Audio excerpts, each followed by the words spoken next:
about the great naval victory. You want all about the great victory. Actually, all about the great naval victory, you want, sir? Thank you, sir. You want to read about it in the paper. Thank you, sir. That'll be all for Crown Eagle, Governor. Thank you, much obliged. You also read about the great naval victory, all in the paper, sir. Thank you, Governor. You all read about it, you want, sir? Thank you, sir. Well, that calls for a drink, don't you think? Sounds like a good idea.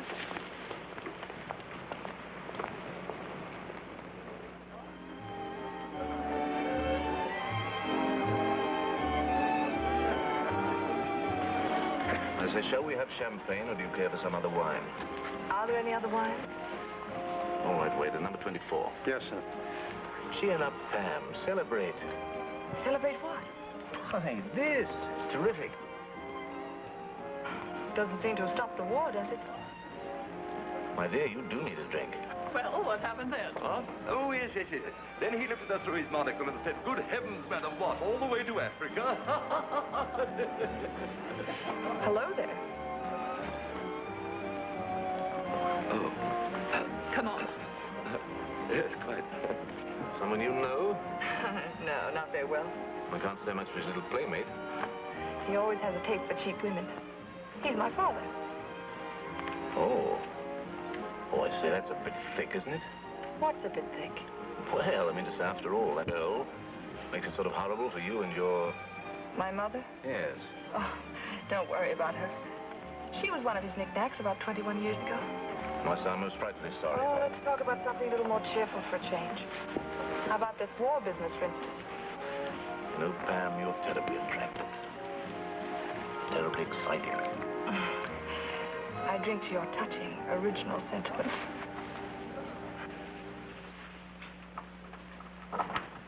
Just a moment, my dear. I said goodnight to you downstairs. What do you want? Yes, I know, but I didn't take that very seriously. I thought perhaps you'd ask me in for a nightcap. Well, you thought wrong. Now, listen, dearie. That sort of thing may work with some men, but not with me. You disgust me. Now, wait a moment. I haven't entertained you all evening and bought you champagne just for fun, you know. No, I don't suppose so.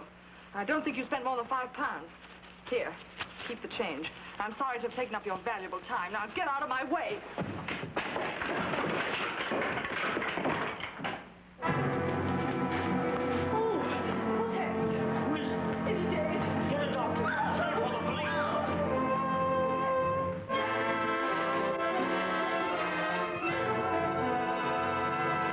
Now, was the deceased a very close friend of yours? A friend of the family? A relative, perhaps? No, he was neither a friend nor a relative. Oh. Now, will you please tell the court how long you knew him? About 5 hours. And where did you first meet him? Surely you haven't forgotten where you met him? We stopped at quite a few places. I'm just trying to remember which was the first one. It was a cocktail lounge called the Pink Elephant. Now, at this Pink Elephant, no doubt some mutual friend introduced you. No, I was there alone. So was he. In other words, Miss Starr, you picked him up. No, he picked me up. Thank you, Miss Starr. No doubt the jury will be very grateful for the distinction. Were you aware, Miss Starr, that the deceased was a captain in His Majesty's service? He was in evening clothes. And were you aware that the late Captain Tedford was a married man? No, I didn't ask him. He didn't mention it. But he had all the earmarks. If there is any further demonstration, I shall order the courtroom cleared. You may proceed, Sir Humphrey. Will you offer us your explanation of the £5 note found in the late Captain Tedford's hand? Yes. Captain Tedford paid for my dinner and some champagne. I said goodnight to him outside my flat. He followed me upstairs. He seemed to think that the money I permitted him to spend on my entertainment entitled him to insult and molest me. I gave him a £5 note, which was more than enough to cover his expenses, and I told him to keep the change. But when he continued to insult me, I pushed him away from my door as hard as I could. Are you in the habit, Miss Starr, of permitting strangers to address you without the formality of an introduction? Yes, if they seem to be amusing. Do you live with your parents? No, I live alone. But with their approval, of course. With my father's approval. Ah, but not with your mother's. My parents were divorced when I was a baby. Miss Starr, would you care to tell the court upon what grounds your father divorced your mother? Blood. You need not answer that question. The jury will disregard any reference to the accused's mother. Young woman, your emotion is quite understandable. But I would suggest a more sympathetic attitude. I feel no sympathy. I feel only resentment and disgust of being placed in a horrible position like this. To be badgered, photographed, questioned, to make a Roman holiday for the newspapers in a courtroom full of snickering women. Control yourself, Miss Starr. You're not sitting in judgment on my morals or the lack of them. You have no right to Quite say... enough. Remove the prisoner.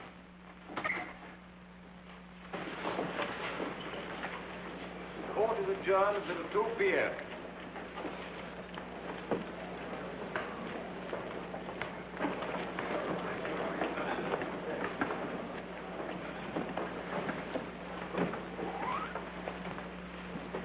Stubborn little fool. Does she want to spend the best years of her life in jail? I can't understand the child. I never could. You never tried very hard, did you? How much time did you ever really spend with her since she started to grow up? You're right, Gordon. I haven't been much of a father. They'll never convict her, will they? If she doesn't change her tune, that jury would vote to hang her if they could. I'll go and have another talk with her. Well, I hope it had better luck than I had. She practically ordered me out of her cell. Gordon, What are you doing here, Mrs. Starr? the name's O'Neill now, Miss O'Neill. I suppose you know that you have no right to be in England? Yes, I know. My dear Mrs. Starr, I beg your pardon. Miss O'Neill. I represented your husband in the divorce proceedings, and I ought to know. There was a specific provision... Yes, that I leave the country, which I did. I went home to America. And I've also been to Ethiopia, Madrid. Oh, there was no provision against your traveling. It was merely that you should stay out of England. Look, I don't want to quarrel with you. I want to help Pamela. I've been in this courtroom all morning. And did you find your daughter on the stand an edifying spectacle? That's a rather cheap sneer. I didn't bring her up. No. You forfeited that right 20 years ago. Oh, stop ranting about my guilt. I'm not on trial, it's Pamela. And you've got to do something. My dear lady, Sir Humphrey is a very shrewd prosecutor. You heard him harping on the fact that this young Tedford had only just returned from the front. You know, in wartime, a uniform covers a multitude of sins. That's exactly what I'm driving at. I'm afraid I don't follow you. No. You never were very bright, and you haven't changed much in 20 years. Certainly, a uniform covers a multitude of sins. But it cuts both ways. I'm afraid I still don't understand you. Relax. I'll draw a diagram. Because the victim of this accident was wearing the uniform of His Majesty's Armed Forces. We honor him for that, and no one deplores his death more than we do. There is, however, one fact that you are entitled to know. A fact which my client has asked me to withhold, but which I now feel it my duty and responsibility to tell you before you retire for a verdict. I deem it only right that you should know that the accused, Pamela Starr, is also the wearer of a uniform of which she is proud, though she scorns to shield herself behind its folds. My client has enlisted in an auxiliary nursing service, and her application to serve in France is already under consideration by the War Office. That, Your Lordship, is our case.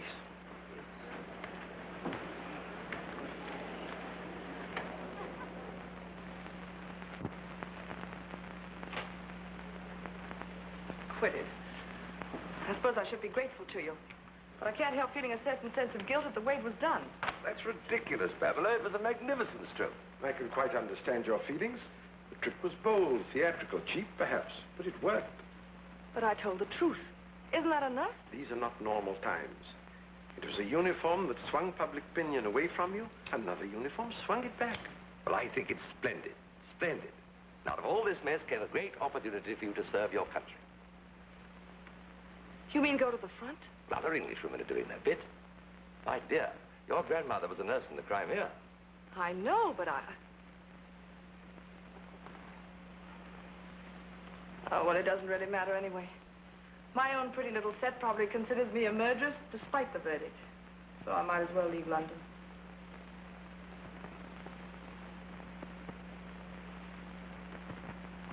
I'll go through with it.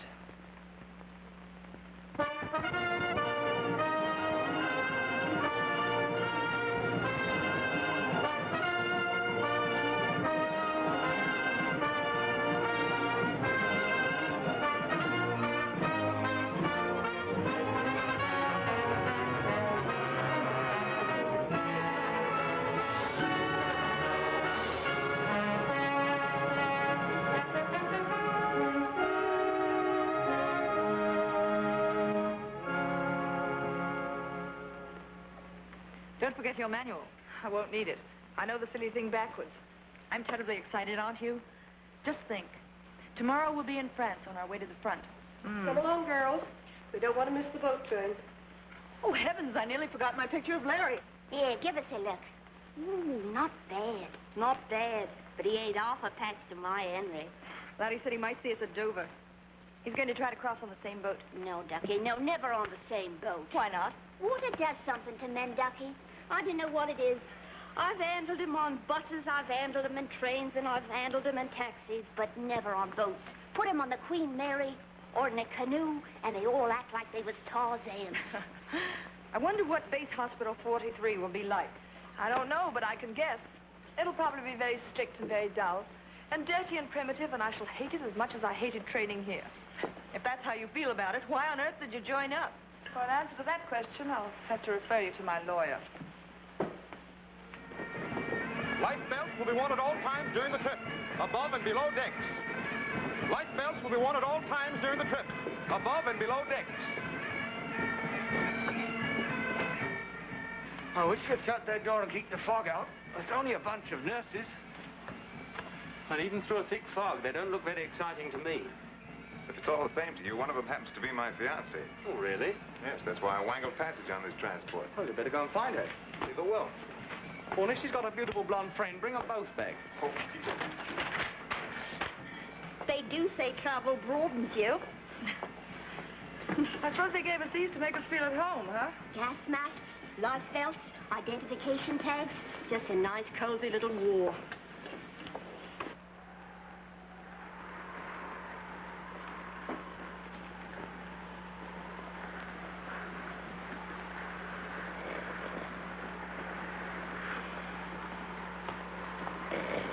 It's awfully thrilling, isn't it? Yeah. Hey, what's the good of traveling without lights if the enemy can hear us? What were you saying? Isn't this thrilling? Us creeping through the darkness, huddled together, hiding from the unseen enemy. Well, I'm not particularly thrilled at the idea of being blown to bits. Do you realize that we're groping our way blind through a minefield? Yes, but there are mines. Well, I hope that thought brings a little comfort to you if we ever strike one.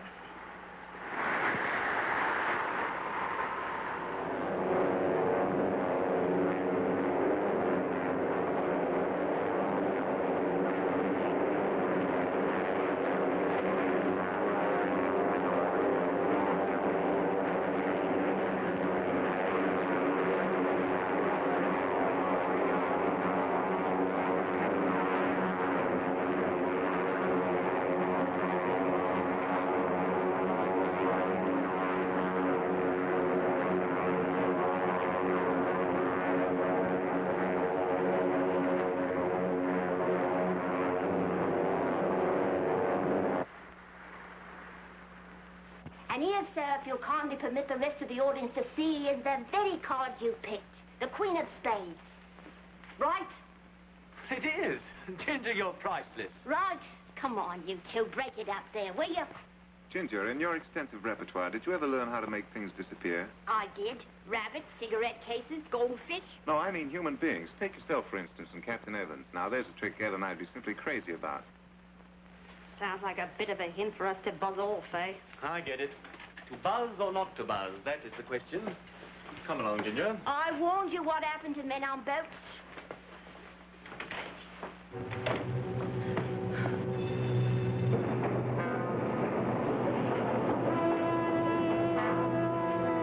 Larry, what is it? I think it's a raid. Take it easy. You two girls stay here.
So he's waiting for me at the stage door with a big bunch of flowers. And when he sees me, his face falls a mile.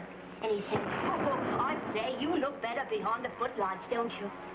What'd you do then? I didn't let him forget that I was a lady.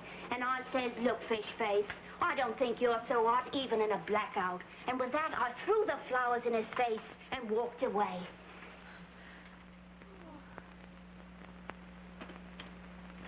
Well, the show's over, girls. Oh, boy. I could do with a good stiff drink. Me too. Think I'll go and find a bottle, eh? Oh, good. Try Matthews. He's about 3 or 4 cabins forward. Right. What about a straight?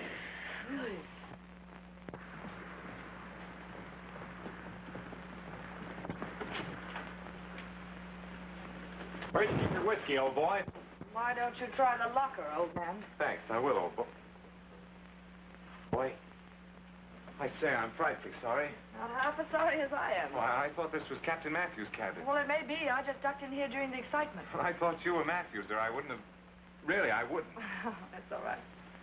He sent me down to try and find some liquid reinforcements. There it is. Just as I thought, trying to hide it in a dirty old shirt. Well, I'll be barging along. How about a drink? No, thank you. I think we've earned one. Oh, no, thanks. I feel fine. Huh. That's funny. I seem to be locked in. Why don't you try a little harder? It's completely jammed. Anyone can rattle door handles. I tell you, it's stuck. Probably needs a little oil or something. Yes, or a little eye wash. Oh, well, suppose you try it.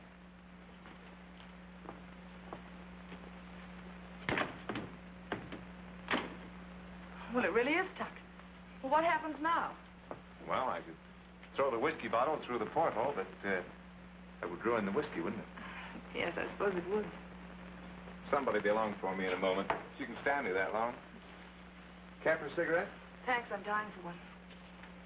Considering we're stuck in here together, I think we ought to know each other, don't you think? Mm-hmm. I'm Larry Hall, R.A.M. Pamela Starr. How do you do? Oh, nice name, Pamela.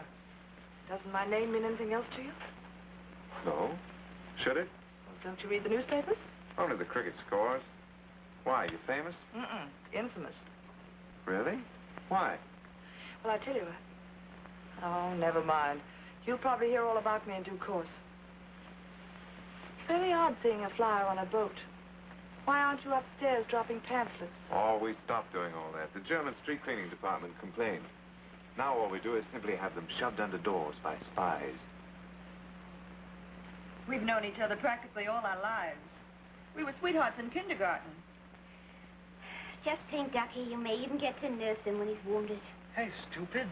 Oh, I don't mean badly wounded. Just a flesh wound in the shoulder, maybe, or... I bet you're one of those women who always manages to say the wrong thing. Don't worry, Ducky. Everybody says the wrong thing. Let's go see what's detaining Larry. All right?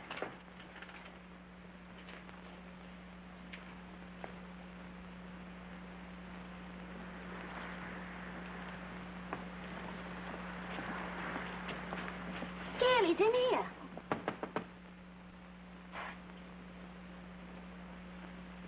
The door's jammed. Go away. Let me try.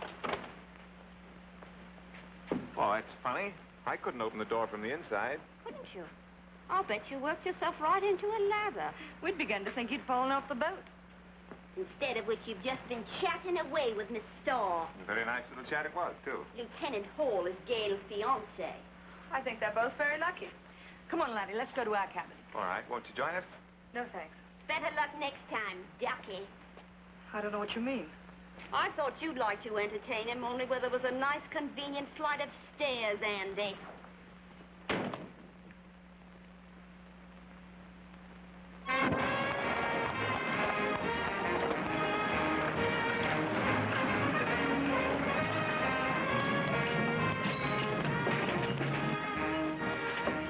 All right, girls, line up over there. It's a funny little town, isn't it? Ooh, quite an audience, haven't we? Yeah.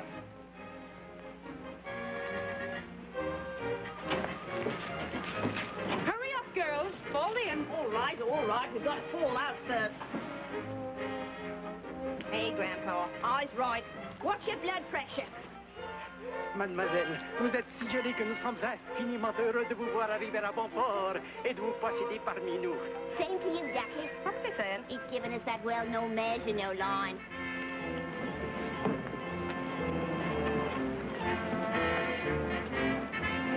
This way.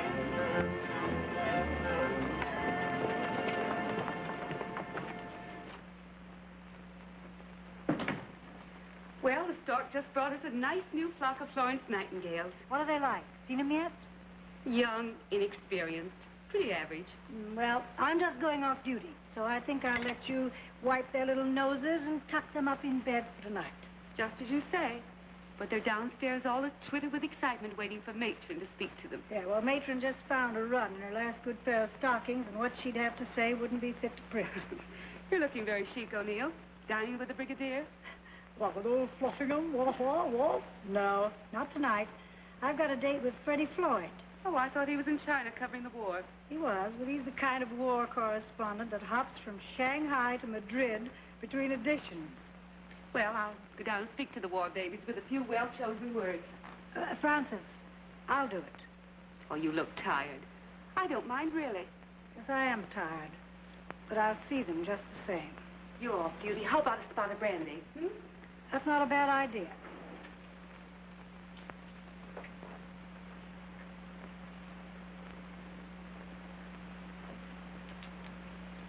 You've had a long trip and you're tired, so I'm not going to waste any words on an address of welcome. We're glad you got here safely, and we hope you'll all be able to leave here safely when the time comes. Miss Phelps, will you take the cigarette from that girl? I don't want her to burn her fingers. I hope none of you have come here with the beautiful notion that war is noble and romantic. Some of you dewy-eyed creatures may be under the impression that it will be your function to soothe the fevered brows of handsome young men when on duty and to philander with the convalescents when you're off. Unfortunately, war isn't like that. War is just what that well-known general called it many years ago. It's a cruel, inhuman, heartbreaking, filthy, rotten business. When we're busy, you'll be worked to death. And when things are slack, you'll be bored to death. But I hope you'll all be able to meet both tests. That's all. Good night. This way, girls.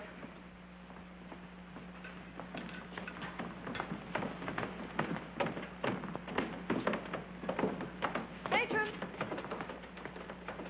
Is it compulsory to sleep in? You see, I'd like to be billeted in the village. Well, I hate to interfere with any plans you may have made, but fortunately, we can provide all of you with bed and board. Are those Army regulations, or did you make them up?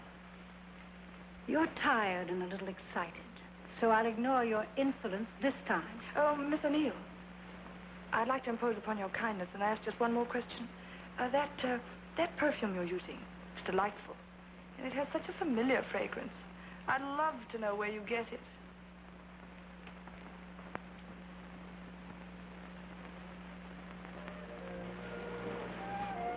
This is exactly like boarding school. I thought the front would be... When this war, there is no front, Phyllis. London, Paris, here, it's all alike. Righto, they drop a bomb and bluey, the back's the front. It is a bit of a letdown, isn't it? I thought everything would be thrilling and exciting. Ah, maybe you can walk. Oh, in a way, it is rather wonderful that we can each do our own bit, no matter how small. You're a funny kid, Phyllis. Your parents are wealthy, and you're so young and pretty. You could be at home someplace, down in the country, having a fine time for yourself, girl. And yet you joined up. And you know, I do believe you're more keen about it than any of us. Now, tell me why. Oh, I don't know. Patriotism, I suppose. Me? Oh, no. I was a waitress when I worked. I haven't had a job in the past 18 months. I joined because it's 3 square meals a day, and good pay, too. That's as noble a reason as any for being here. She doesn't really mean that. Even if she'd had a job, she'd have left it. It takes a lot of fool men and women to make a war, doesn't it? Which one of you is Gail Halliday? I am. Lieutenant Hall called from the Royal Air Base. He said he won't be able to keep his appointment tonight, but he'll call you tomorrow. Oh. Don't worry, Duck. Let's you and me and Phyllis go look the town over, eh? All right. I'm not much good at French, are you? Oh, I know enough. Garçon, donnez-moi 3 beers. That'll keep us going. Oh, would you like to come along, Pam? I think I'll explore on my own. Thanks all the same. Good hunting, Ducky. La clientèle toute fraîche aujourd'hui. La clientèle, vin sous la fleur. Madame, regardez les belles fleurs, madame. Vin sous la fleur, c'est pour rien, madame. Choisissez, choisissez, madame.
This is indeed a pleasure, Miss Starr.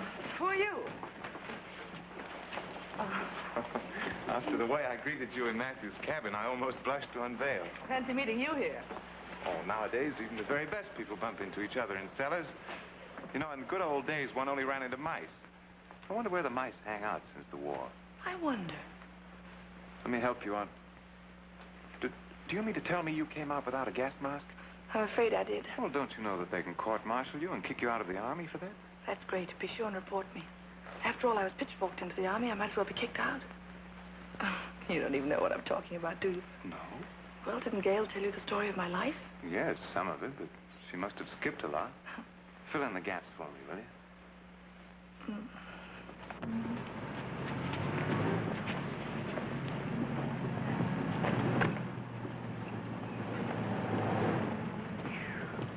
And I said I'd go through with it. That's that.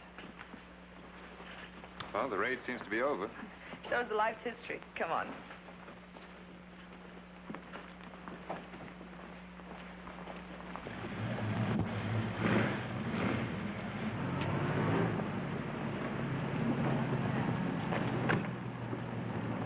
What's the matter? My heel came off. Oh, it's maddening, isn't it? What do we do now? I know a bloke down the street that'll fix this in a jiffy. You do?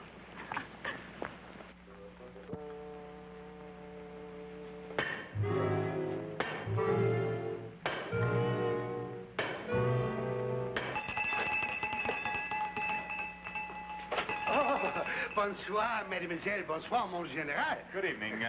What's the French for heel? Oh, you don't got to worry about French. There's nothing I speak so good as English. Oh, that's good. Well, could you put... I also speak a little Turkish, a little Spanish, a little Hindustan, a little Armenian, and Greek. That is what I am. And I speak a little Russian. And... What, no finish? All right, I finish. You don't have to got sarcastic. Is there something you can do for me? I mean, can I do you some... Can you do... My heel came off. Oh, sure. Fix that right away. Sit right down here. He's going to fix it in just 1, 2, 3. Oh, bon, petite, scravils, lavasta. Oh. What's he babbling about? He says my foot is very small and very pretty. By Jove, it is, too. Monsieur, you are a scholar and a gentleman. Oh, mon général. Never mind, the shoe. Oh, yes, the shoe. While I fix it, shall I give you some music? I give you some nice music. Not the jitterbug. That stinks. I'm going to give you a waltz. I love waltz. Oui, here it is. Queer old duck, isn't he? You whispering sweet nothings in your ear? Love. There's nothing so beautiful like love. Oh, we're not in love. Oh, I understand. Say, I'm not so old. Quite. Embrace her. I don't see nothing, I don't hear nothing, I don't tell nothing. My wife says I don't know nothing. I I thought you were supposed to be on duty. Oh, I was, but the CO switched flights on us at the last moment. Well, then hadn't you better go and look for Gail? I did, just before the planes came over. Went to the hospital, but they told me she'd gone out with some of the girls.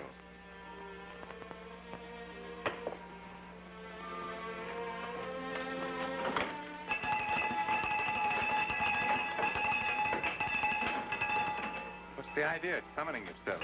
Oh, see, I got competition across the street. He's another shoemaker, and I don't like him. So I want him to think I got lots of customers coming in. So I...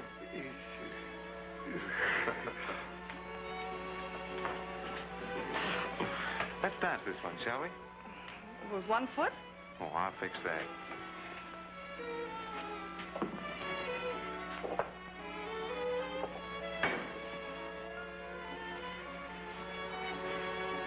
Oh, my General, your wife, she's so...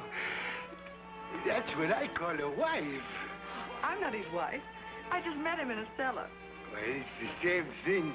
20 years ago, I got married. I got 14 kids. I meet my wife in the cellar. Pierre! Venez ici. My wife. It was a very dark cellar.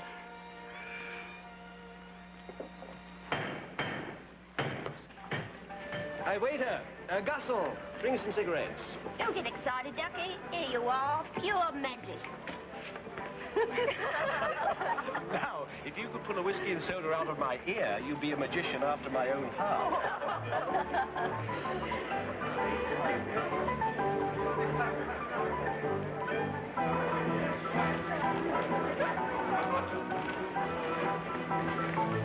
Freddie, it wouldn't seem like a real war if I didn't bump into you someplace.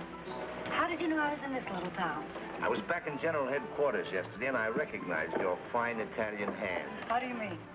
I heard an old brigadier on the phone yelling, "Tell that blankety-blank matron she's not running this whole war." So I laughed, and I said, just on a hunch, I said, that sounds like my old friend O'Neill.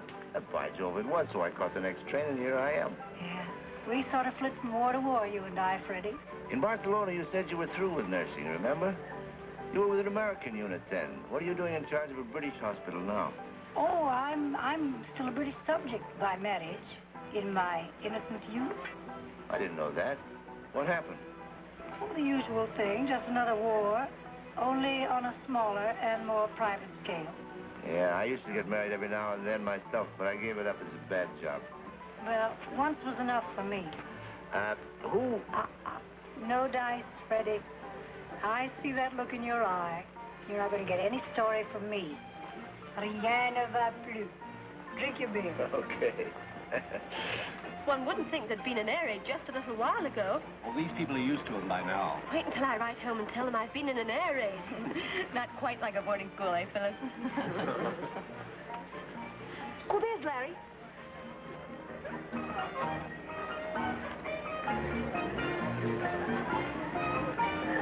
Hello, Gail. Thought I'd find you in here. You know, a very funny thing happened just now. This star and I bumped into each other in the same cellar. What an amazing coincidence. Yes, it was. The air raid happened over 2 hours ago. I know, but you see, just as we were leaving the cellar, Pamela... Larry, don't tell them. Believe it or not, we were surfboard riding in the moonlight. I don't think that's so very funny. Where have you been? If you really want to know, the heel came off my shoe and we were having it mended. You don't believe that either? No, I don't. Not that it matters. Gail, now wait a minute. All this is very silly. Why don't you leave him alone? I don't want him. Anyway, he's not your fiancé. What are you worrying about? That's the idea. Live up to your reputation. Here, step up, ladies and gentlemen, and see Pamela Starr. The man-eating woman eats him alive. Oh, I'm so sorry.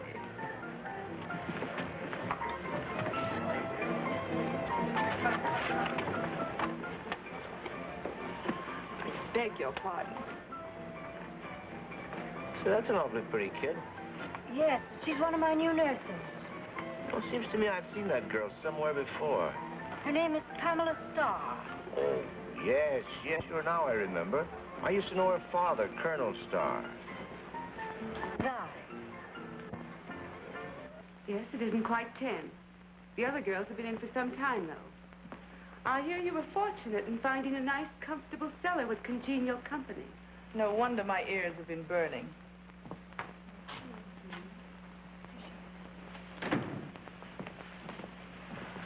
Am I interrupting something? I hope you realize by now that my meeting with Larry was accidental. I'd rather not discuss it. Gail, don't be so silly about it. Oh, leave her alone, can't you? You're acting like a bunch of hysterical schoolgirls. I wouldn't call you an authority on how schoolgirls behave. What do you mean? If I remember correctly, you testified at your trial that you've been expelled from 3 schools. Well, I'm not surprised. It would be a great relief to slap your silly face. But you just go bawling home to your mother, and where would that get us? He knew the kind of girl she was. He'd never look at her twice. You don't have to worry. He knows. I told him my life story. Oh, a thrill and serial. To be continued, no doubt. Gail, please believe me. Your fiancé doesn't mean a thing to me. I give you my word of honor. Your word of honor. That's funny. All right. If that's the way you want it, that's the way you'll get it. If I'm to have the reputation of a cheap siren out of a melodrama, I'll live up to it. You wouldn't believe me when I said your silly fiancé didn't mean anything to me. Well, I'll take him away from you just for the fun of it. You'd be doing him a favor anyway. He's really very intelligent, and you're much too stupid for him. Miss Starr, I'd like to see you for a moment.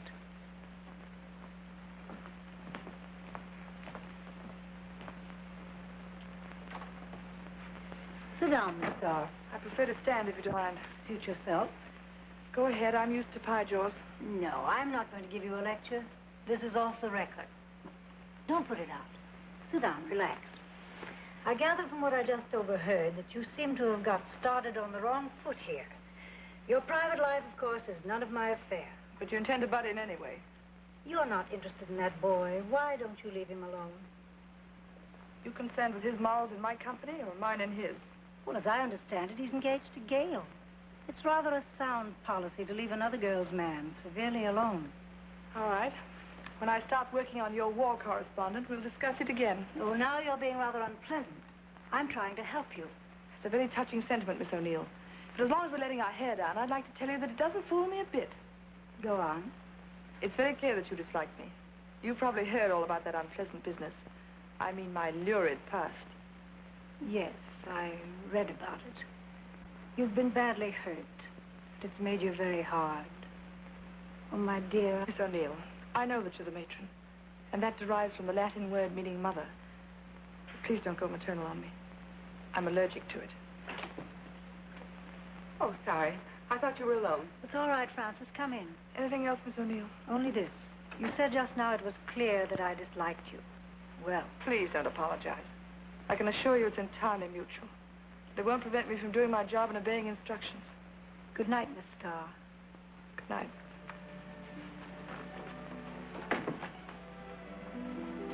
Well, of all the cheek. That young lady has all the earmarks of a problem child. She is.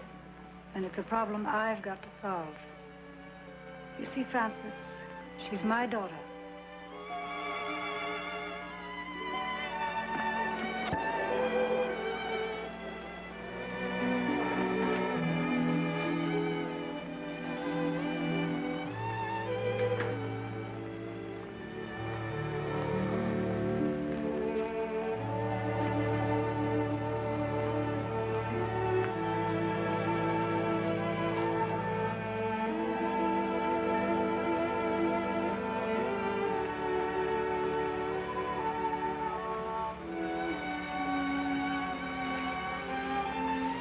That's the reason I pulled wires to get her sent up here to this unit.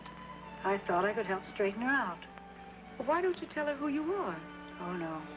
She'd resent that even more. And you're not to tell her either. She seems to enjoy carrying a chip on her shoulder. Poor kid.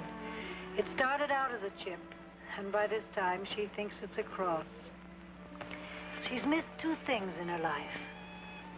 Affection and discipline. She needs them both.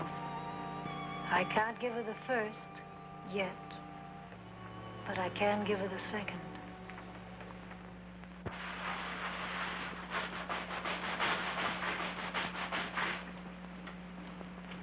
Why does she always seem to be doing all the scrubbing? The matron assigns us to our duties. Well, you on scrubbing duty again? What do you mean again? Still. The only thing I'm going to get out of this war is a lovely case of housemaid's knee. You know, it's largely your own fault that you get all the dirty jobs. Yes, I know. Anita probably thinks she can get me to quit this way. You could apply for transfer to another unit. Whose bright idea is that? Yours or O'Neill's?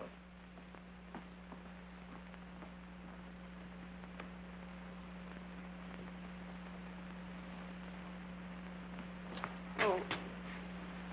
Do you mind if I say something? No, go ahead. Don't you think you're riding that girl a little too hard? Did she complain? Oh, no. She'd bite off her tongue rather than do that. Yes, I believe she would. Her father was as stubborn as a mule, too. To say nothing of her mother. Is she still seeing that young man? Every chance she gets. I hate to see her get in another mess. Well, outside of keeping her on duty every hour out of the 24, you're doing all you can. Sorry to bother you, matron, but may I have a field service card? Yes, I'll get you one. My mother worries terribly if I don't write home regularly. Imagine all mothers do. Millie, help me with those, will you? Sure, I'd be glad to. Thank you. If Corporal Mullins doesn't get his toenails cut, we won't have a sheet left to use. Cute. We have tonight off. Want to go to a picture show? Aren't you going out with Larry? No, he's on duty tonight.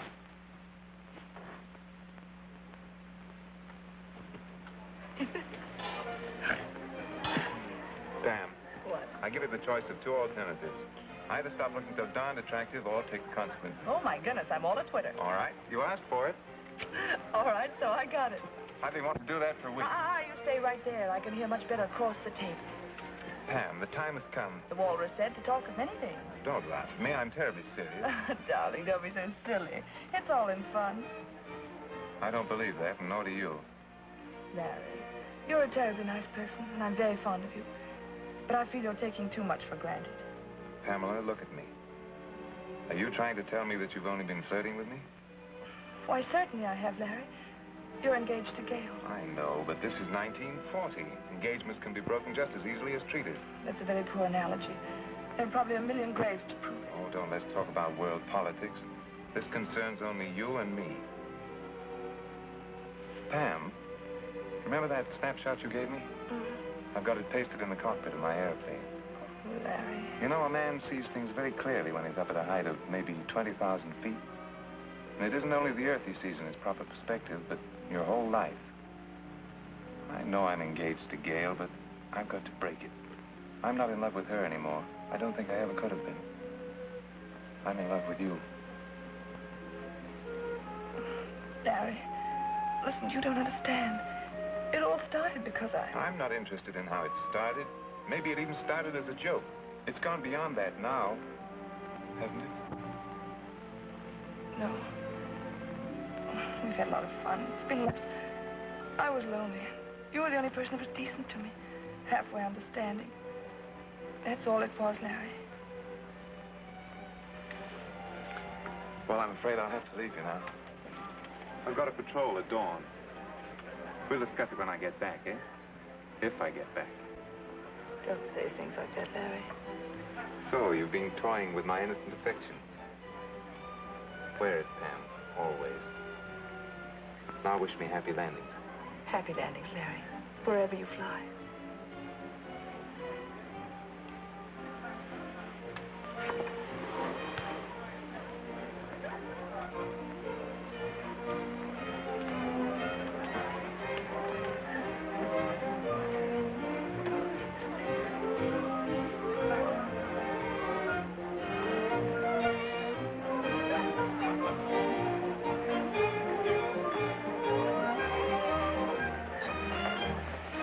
Double brandy, please.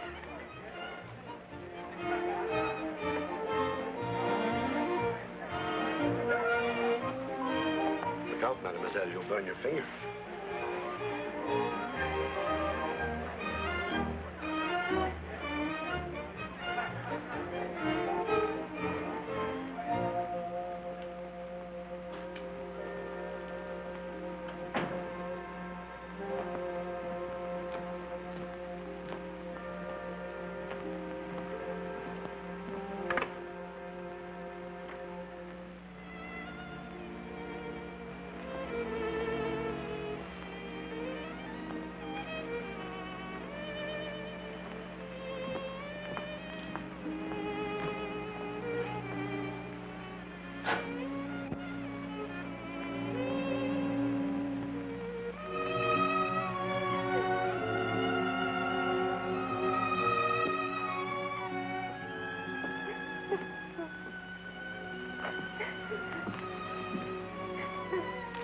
Gail. Gail, listen.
Miss O'Neill, is he... What are you doing here? You're supposed to be on duty in Ward F. I know, but they just told me they brought him in and... Who told you? Phyllis. She said... She's a little fool. Now stop worrying. He'll be all right. Is he badly hurt? No, only a flesh wound. They just nicked his shoulder. Now, pull yourself together. He's coming out of the ether, matron. Ginger. Is he conscious yet? Conscious? Not off, he's not. He's swearing his head off. Has he asked for me? No, Ducky. So far, he's only asked for Hitler. It seems there are several things he'd like to do to him.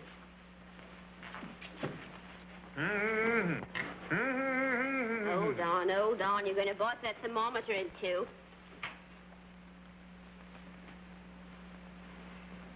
I must be slipping. Here I'm holding your hand and your pulse was perfectly normal. Now, look here, Ginger. I've been in here 4 days. What I want to know is... Shut up and drink this. Good morning, sir. This is a fine luncheon I have for you. Thank you. Oh, Miss O'Neill. Are they taking care of you nicely? I would have words in private with you, Miss O'Neill. What's on your mind? I've been bathed, shaved, nursed, and fed by at least 57 of your little charges in the last few days. Why, every time that door swings open, a different face appears. Yes, well, you're one of our few casualties. I want them all to have a little experience. Well, isn't it a strange coincidence that neither Miss Starr or Miss Halliday's been given a crack at me? Amazing, isn't it? Oh, come on, be a sport, Miss O'Neill. You've been in love, haven't you? Yes, indeed. But always with one at a time. Sit down, matron, and be my mother confessor. What would you do if you were engaged to someone and then someone else came along and you knew right away that the first was a mistake and that the second was the right person? It's a bit of a problem, isn't it? Yes. How can you be sure that the party of the second part is the right party? Because something deep down inside sort of goes click, and you can be sure. How about relaxing the rules a bit, matron? Miss Starr has never been very finicky about breaking rules. I think if she'd have wanted to see you, she would have been in here before this. But you know her pretty well, don't you, matron? Do you think she's just been amusing herself? She hasn't honored me with her confidence, and if she had, I wouldn't tell you. Well, I've got to see her. That's all there is to it. An orderly just brought this from General Headquarters, matron. It's important. Thanks.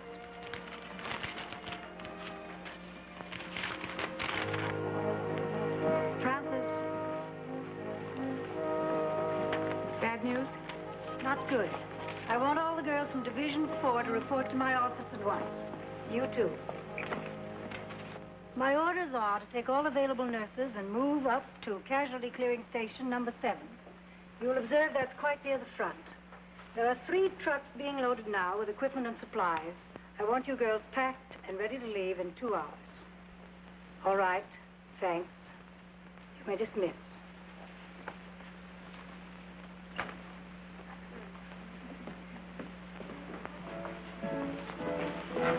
Those go in the first truck. Stow them carefully.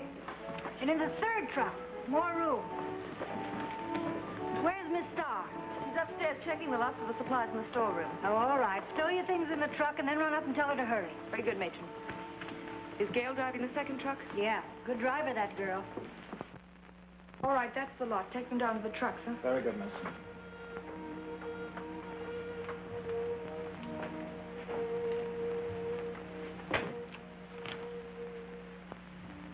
you were thinking of sneaking off without saying goodbye to me. Larry, you shouldn't be out of bed. I know, I'll probably catch my death of cold and haunt you. Pamela, why have you been avoiding me? Because I had nothing to say. Oh, run along, Larry. I've got to get things locked up. We're leaving in a few moments. I know that. That's why I had to see you. Pamela. Larry, it's no use. It was fun while it lasted, but it's all over now.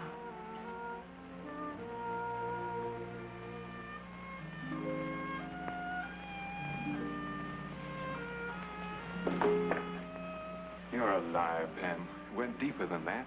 You're thinking of Gail, aren't you? We've only got a few minutes left. This is no time to be noble. We've got to be honest with each other. Oh, Larry, let me go. I'm holding up the parade. All right, then. Will you kiss me goodbye before you go? Just for old lang syne? Of course. I always kiss the boys goodbye.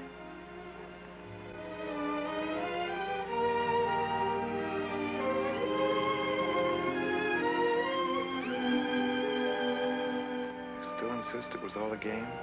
Even the tears? That's right. They're all part of the act.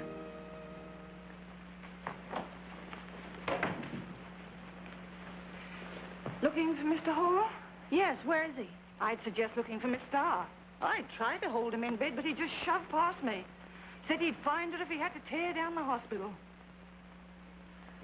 Thanks. This is an emergency. That's why we're driving our own trucks. I've marked your road maps clearly, so we won't lose our way. I'll drive the first truck, and the rest will follow me. Now, get this clearly. It's very important. The entire sector here, along this line, will be under the fire of our own guns. We're laying down a heavy barrage. All the villages have been evacuated. This road, the one you have to take, is less than a mile from the line of fire. All right. Any questions? No. Oh, no, ma'am. Everything's perfectly clear. Good. You'll travel without headlights and not too close together. Truck's all loaded, matron. Thanks. All right. Off we go, and good luck.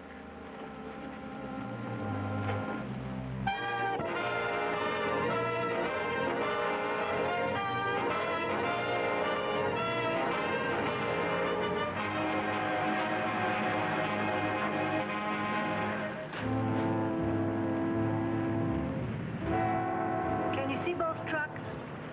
Yes, everything's under control. Listen, is that thunder? That's our barrage starting. Anytime you feel like it, grab onto me. I'm scared stiff myself.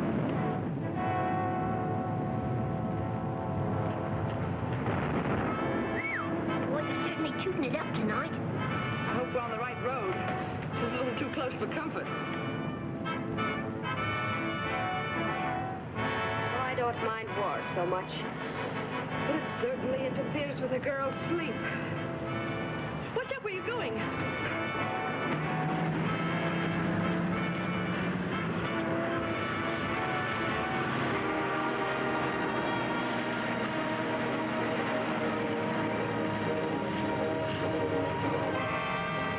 Gail, are you sure you took the right road? I know where I'm going. Oh, I hope so. Or before you can say blitzkrieg, we'll be under our own barrage. Can you see the first truck? I can't. Very well. Ginger, you hop out and see if you can see the third truck coming.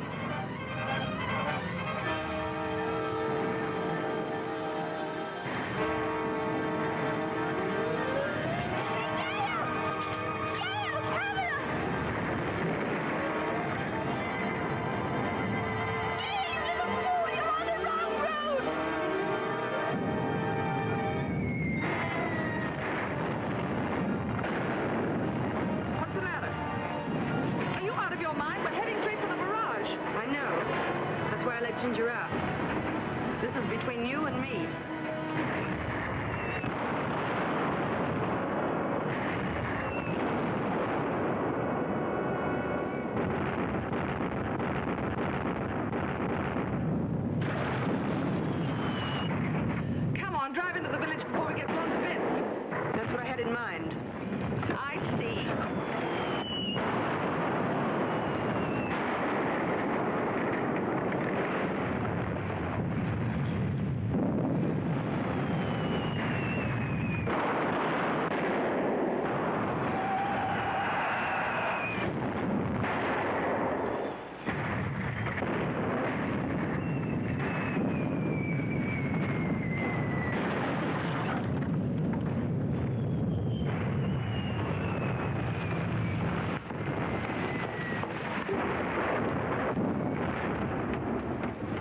took the wrong road. But you were in her truck. I was, but she shoved me off. I tore across country and Millie picked me up. She was driving right into the line of fire. I think that... Millie, you know the road. Stay right on it. I'm turning back. You and Phyllis go with Millie. I like this truck, thanks. I hate to change buses myself.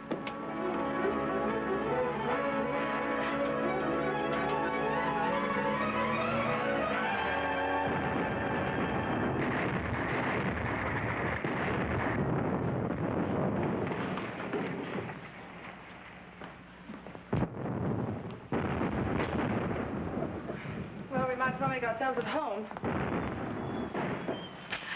I must have been mad. I must have been mad. First you try to kill us, and then you get hysterics. Oh, shut up. Well, we'll be safe here for a while if we don't get a direct hit.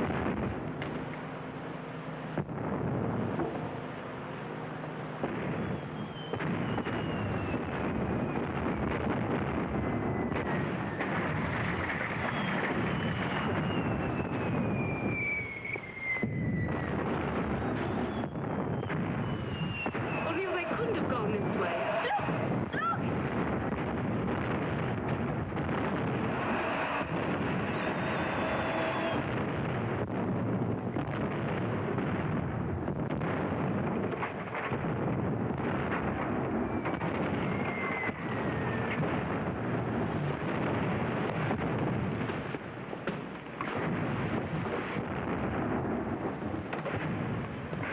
Don't be a fool, O'Neill. It's too late anyway. O'Neill! O'Neill! This way! It's Gail!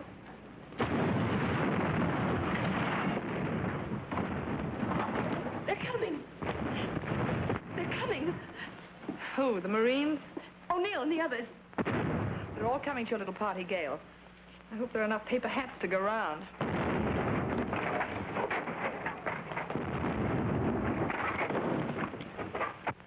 Look what I found.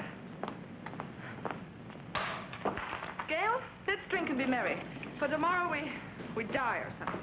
How did you get off the road? Oh, all the roads are alike in the dark. No, it was my fault. It was all my fault. There she goes again. Go on, have a drink, Gail. Steady, child, steady. What are we all standing around for? We're under the fire of our own guns. I know. Why don't you complain to the management?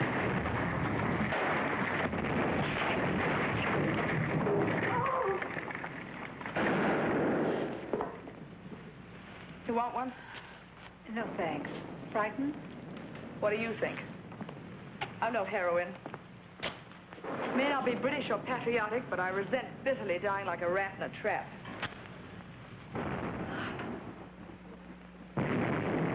Don't worry, girls. It'll all be all right. They'll erect a lovely monument to it. Here lie 6 British nurses who died, scared stiff for the greater glory of civilization. Won't that make our parents proud?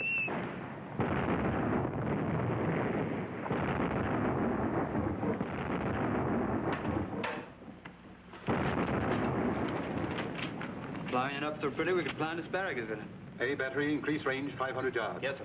We'll have that village flattened out like a pancake.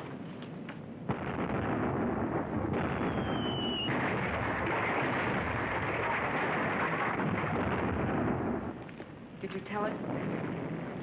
Don't be a fool, O'Neill. Tell her. We're going to be here for the rest of our lives. And that may be only for a few moments. If you don't tell her, I will. No, no. There's nothing for me to live for. All of us here trapped, and it's all my fault. I wish I was dead. Don't worry, Ducky. You'll get your wish. We'll all be killed. Oh, shut up. What good will reproaches do now? She might as well hear the truth. Oh, don't be a little fool. It's as much my fault as it is hers. If it's any comfort to you now, my shabby little trick didn't come off. I thought I could sail right in and take Larry from you. Oh, it didn't work. Why lie about it now? I don't believe you. Well, you can believe me, because I saw it. He's in love with her, all right, and he told her so. But she just laughed and said it didn't mean a thing. It's more than I'd have done and more than you deserve. You got us into this. Now all you can do is stand there sniveling. Oh, that's fine. Now you have hysterics. Let's all have hysterics. Kill him, about Oh, shut up.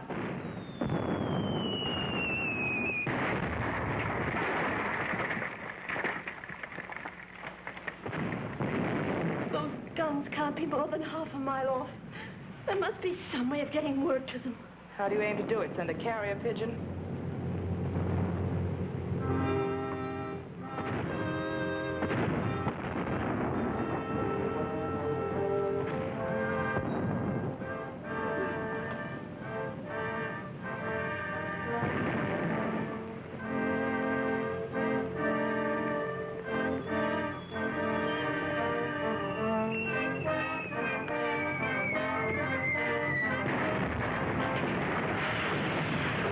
Where's Gail?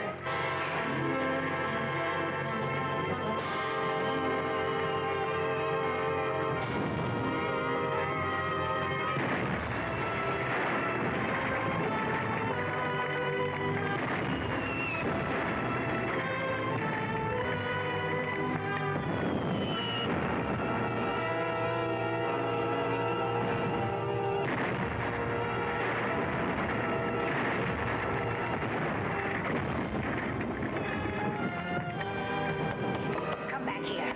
Can't you see? Someone's going to bring Gail in. I'm still in command here. Oh, don't be a fool, O'Neill. Someone's got to get through. Yes, and it's my job.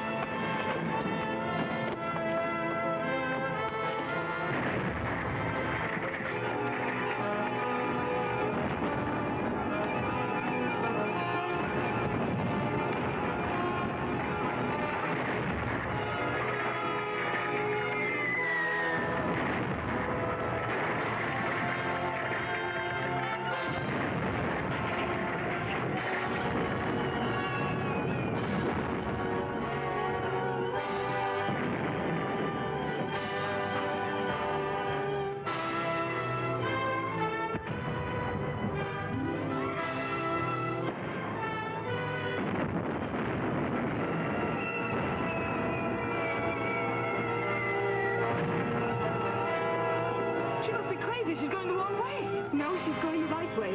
She's going through to the gun. Oh, but she hasn't got a chance in 1,000.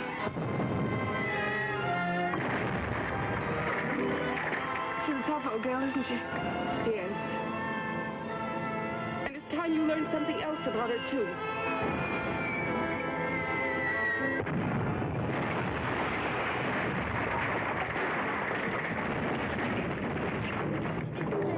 She couldn't have made it. It seems to be getting worse.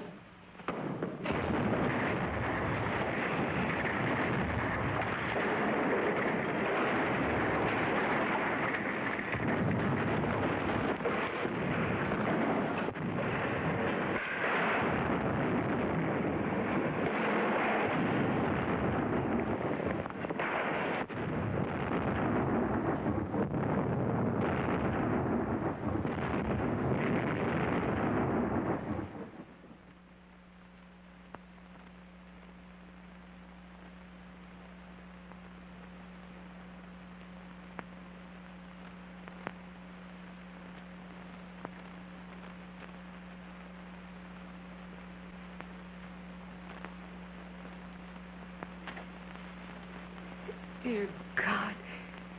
She made it.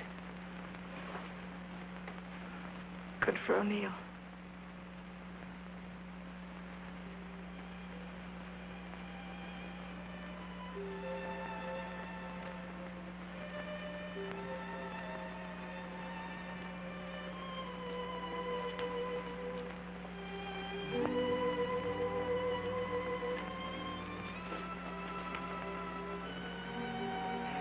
Have a puff? I wish you'd let me know sooner. Before you say anything you might not mean, Pam, I think it's only fair to tell you that I'm not dying, and I haven't any intention of dying. That's good. It's just a flesh wound, rather like Larry's.